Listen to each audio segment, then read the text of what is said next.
that these are vulnerable people who are less likely to complain or reach out to the federal government or the state government or the district attorney's office because they're afraid of being deported. Dennis McBride, senior trial attorney, Milwaukee area office, U.S. Equal Employment Opportunity Commission.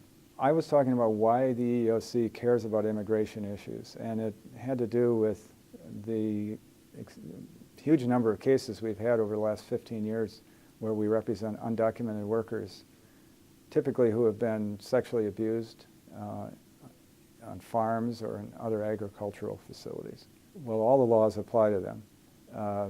If they're undocumented, they have to deal with that, but if they've been the victim of a crime or they have been sexually harassed or whatever, a violation of one of the laws we enforce, they are allowed the same protections as any other person in the U.S. They're human beings, and we have laws to protect against rape and sexual abuse, sexual harassment. So all of those laws protect those people just as much as any U.S. citizen or documented worker.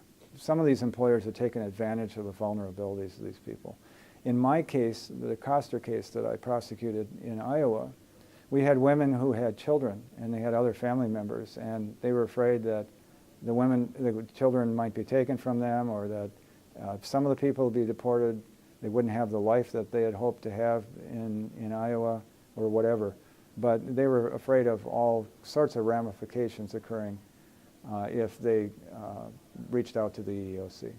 It came to us through the Iowa Coalition Against Domestic Violence. These women often went home and told their husbands that they were being sexually assaulted or raped at work.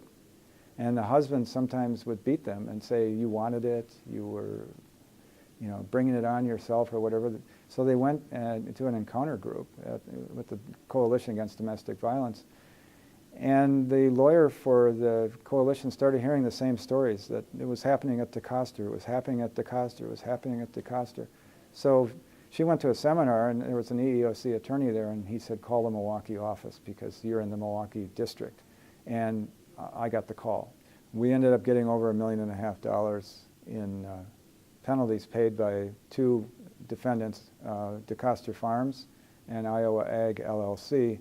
1.3 million went to the 11 named victims or identified victims, and the rest of the money went to the Iowa Coalition so that it could continue its activities.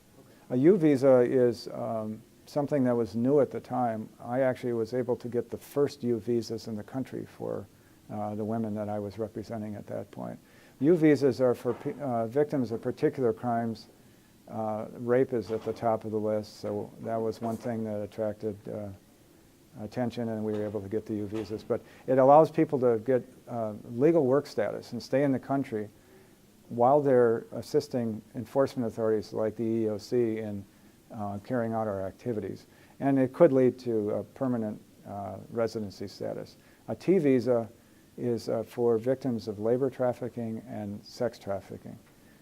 So it's a similar kind of a thing. If you're a victim, you can stay in the country under certain circumstances. You have to have a certifying agency in these cases. The EEOC is a certifying agency. We can say we believe this person is a victim, has information helpful to us, and we need this person to stay in the country. We can talk about how the immigration laws interact with the laws that we enforce. They can go on the EEOC website at www.eeoc.gov. They can call the EEOC at 800-669-4000.